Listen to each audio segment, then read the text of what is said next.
so bright, it's hard to breathe, but that's alright. Hush.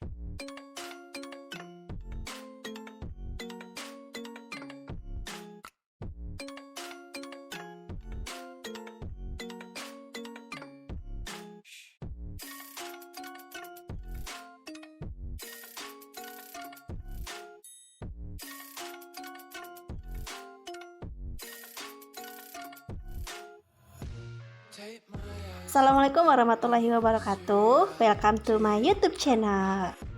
Why can't you just let me eat my weight in glee? Oke guys, di sini aku ingin nge-share tentang gimana sih caranya kita ngirim lamaran pekerjaan lewat email, karena di zaman sekarang ini semua itu udah serba online ya guys. Jadi kebanyakan perusahaan-perusahaan atau instansi sudah membuat peraturan dengan mengirim lamaran menggunakan email. Oke guys, sebelum saya nge-share videonya, jangan lupa ya untuk like, komen, dan subscribe di bawah ini. Terima kasih. Oke guys, di sini aku ingin nge-share sedikit tentang gimana sih caranya supaya HRD itu atau pimpinan suatu perusahaan tertarik sama lamaran kita dan kita dipanggil untuk tes lanjutan atau interview. Di sini kamu bisa mempelajari gimana cara ngirim lamaran kerja atau lamaran lainnya lewat email ke perusahaan atau instansi yang ingin kita tuju. Di zaman serba teknologi sekarang ini, semua aktivitas udah banyak dilakukan secara online. Salah satunya itu udah banyak pengiriman sebuah lamaran pekerjaan itu lewat online, yaitu lewat email. Ngirim lamaran lewat email, yang pertama itu udah kita kumpulkan berkas.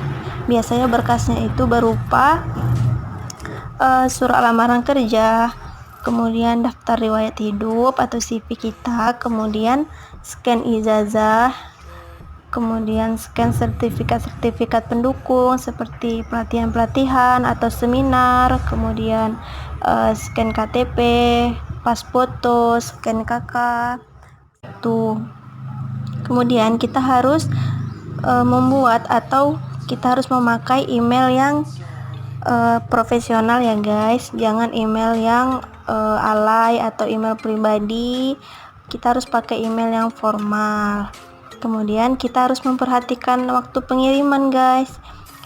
Contohnya jam kerja itu kan dimulai dari jam rata-rata ya dari jam 8 sampai jam 5 sore gitu kan. Tuh kita nggak boleh tuh ngirim email tuh terlalu pagi kali atau pas jam-jam istirahat kayak gitu. Kita nggak boleh ngirim email tuh jam 6 subuh, nanti tertimpa sama email-email yang baru masuk gitu, jadi nanti terspam. Terus kita juga nggak boleh ngirim email di hari libur, karena para HRD atau pimpinan juga punya waktu libur kan gitu, punya waktu weekend sama keluarga, sama teman-teman. Jadi kadang dia nggak sempat untuk ngecek email kita yang masuk di waktu libur. Jadi nanti pas di hari kerja email kita bakal tertimpa sama email-email yang baru masuk gitu. Jadi kita harus memperhatikan waktu pengiriman.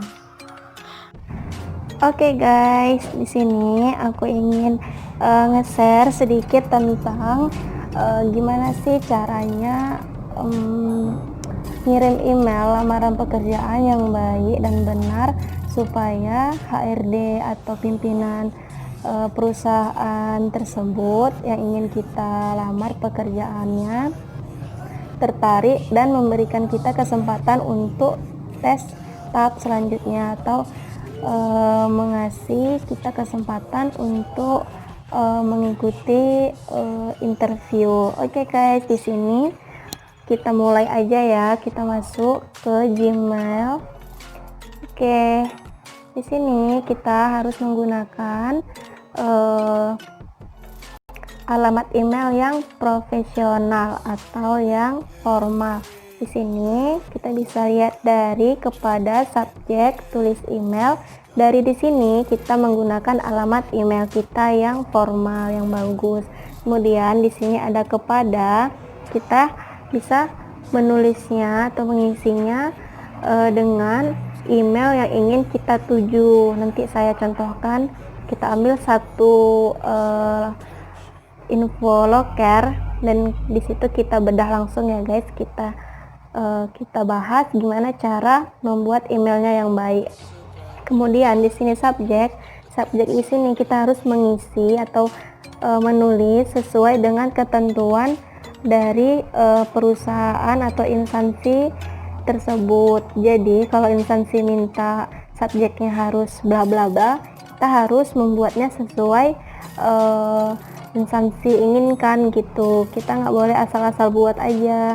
Dan jika instansi nggak ngasih ketentuan untuk subjek, kita bisa menggunakan secara umum ya guys, biasanya kita menggunakan kode dari posisi yang ingin kita lamar, kita masukkan untuk subjeknya. Kemudian di sini ada tulis email di sini kita bisa memasukkan untuk awalan, terus kita isi data-data kita dan kita isi alamat kita dan data-data lainnya. Kemudian kita pakai salam. Nanti saya contohin. Langsung aja ya guys, kita ambil contoh lamaran pekerjaan. Kita cari di Instagram, biasanya banyak.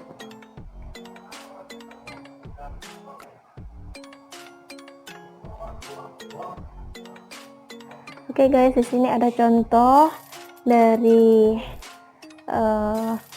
Open Recruitment Laboratorium, manajer laboratorium. Kualifikasinya kita baca ya guys. Dia membutuhkan pria atau wanita, kemudian pendidikan sarjananya harus di bidang kimia, kemudian memiliki pengalaman kerja, komunikatif jujur, memiliki sifat yang komunikatif jujur, disiplin, memiliki sertifikat. Kita harus baca kualifikasinya. Jadi kalau kita merasa diri kita itu sesuai dengan kualifikasinya, kita bisa mendaftarnya ya guys. Dan jika kita nggak sesuai, misalnya sarjana kita di bidang ilmu pemerintahan gitu ya guys, jadi kita tidak sesuai dengan kualifikasi, jadi kita nggak usah daftar karena kita juga nggak akan dipanggil oleh HRD-nya gitu. Jadi kita langsung aja ya guys, kirimkan CV lengkap beserta berkas pendukung lainnya ke alamat email hrd@labmedio.com dengan subjeknya manajer laboratorium.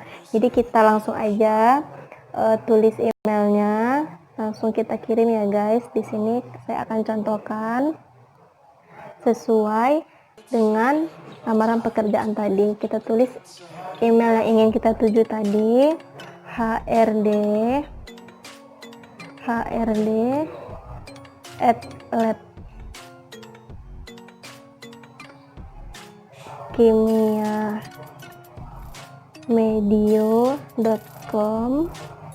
Kemudian subjeknya sesuai sama yang diinginkan oleh perusahaan. Tadi perusahaan meminta subjek kita yaitu manajer laboratorium. Jadi kita tidak bisa mengisi asal-asalan ya guys. Kemudian kita lanjutkan untuk menulis email kita. Kita boleh menulisnya dengan bahasa Indonesia ataupun bahasa Inggris ya guys. Di sini bebas, tidak ada ketentuan harus bahasa Inggris atau harus bahasa Indonesia. Di sini kita langsung aja. Biasanya aku pakai awalan seperti ini, pakai salam, kemudian aku jelasin data-data, biodata, kemudian pakai salam lagi kalau udah selesai. Kemudian kita langsung aja guys, kita masukkan syarat-syarat pendukung yang diminta oleh perusahaan. Di sini ya guys, di icon ini. Jadi perusahaan meminta kita untuk melampirkan CV dan berkas-berkas lainnya ya guys. Kita klik aja. Ini sesuai dimana kamu menyimpan filenya ya guys. Kemudian kita pilih aja yang penting berkasnya, yaitu CV dulu. Kemudian kita lampirkan lagi yang lain yang penting ijazah. Kemudian selain itu ada sertifikat ya guys, transkrip nilai dulu. Kemudian transkrip nilai, lalu kita masukkan sertifikat ya guys, sertifikat pendukung supaya HRD tertarik kepada kita. Kemudian KTP, kemudian SKCK, atau kalau ada pas foto kita langsung masukin aja. Jadi untuk file-file tersebut biasanya perusahaan meminta yang untuk file yang di PDF kan. Jika perusahaan tidak meminta, kita boleh mengirimnya yang Word. Jadi kita harus mengirim email sesuai dengan ketentuan instansi inginkan. Jadi setelah kita udah ngumpulin berkas-berkas kita seperti ini, kita bisa langsung kirim aja ya guys. Dan sebelum kita mengirim, kita harus mengecek terlebih dahulu ya guys. Di sini ada alamat yang dituju sudah benar, kemudian subjeknya sudah benar, kemudian tulis email dan syarat-syaratnya tidak boleh ada yang ketinggalan, dan tidak ada boleh kamu tambah atau tidak ada yang boleh kamu kurangi ya guys. Harus sesuai perusahaan atau instansi inginkan. Kemudian di sini jika kita ingin mengirim ke banyak instansi atau ke banyak perusahaan, kita bisa klik langsung tanda ini ya guys, tanda ini. Kita klik, kemudian kita masukkan di bagian BCC. Kalau kita mengisinya di bagian CC, nanti pihak pertama, yaitu pihak HRD Lab Kimia Medio ini akan mengetahuinya kalau kita mengirimnya itu ke banyak instansi. Jadi bisa jadi HRD dari Lab Kimia merasa, oh anak nih nggak hanya ngirim ke aku aja kok gitu. Jadi kita harus isinya tuh di BCC, jadi semua pihak itu nggak tahu kalau kita tuh ngirimnya ke banyak instansi kayak gitu. Oke guys, di sini sudah cukup jelas ya penjelasan dari aku. Jika teman-teman ada yang ingin ditanyakan atau masih bingung, bisa langsung tanyakan ke aku. Insya Allah aku akan jawab sejelas mungkin ya guys. Semoga bermanfaat, dan teman-teman yang ingin melamar pekerjaan, saran aku, kita harus tertib untuk mengirim sesuai ketentuan instansi. Itu merupakan penilaian poin penting bagi HRD atau pimpinan perusahaan, karena di awal aja misalnya kita diminta untuk subjeknya ini, kemudian kita mengisi atau menulis subjeknya itu beda, jadi disitu udah penilaiannya sudah buruk. Di awal aja kita udah nggak tertib, udah membantah ketentuan instansi, jadi nanti bisa menjadi poin yang salah bagi HRD, dan HRD berpikir untuk tidak memberi kita kesempatan untuk interview gitu. Jadi jangan sampai HRD itu nggak suka lihat di awal untuk email kita ya guys. Di sini di awal merupakan subjeknya, jika kita menggunakan subjeknya salah itu udah fatal banget gitu menurut aku ya guys. Oke guys, saya sangat mengharapkan saran-saran dan masukan dari teman-teman supaya channel saya lebih bermanfaat untuk kita semua. Oke guys, sekian ya video saya pada kali ini, dan kita ketemu lagi di konten-konten berikutnya. Dan jangan lupa ya untuk like, komen, dan subscribe-nya di bawah ini. Oke, terima kasih. Assalamualaikum warahmatullahi wabarakatuh. Catch 'em all.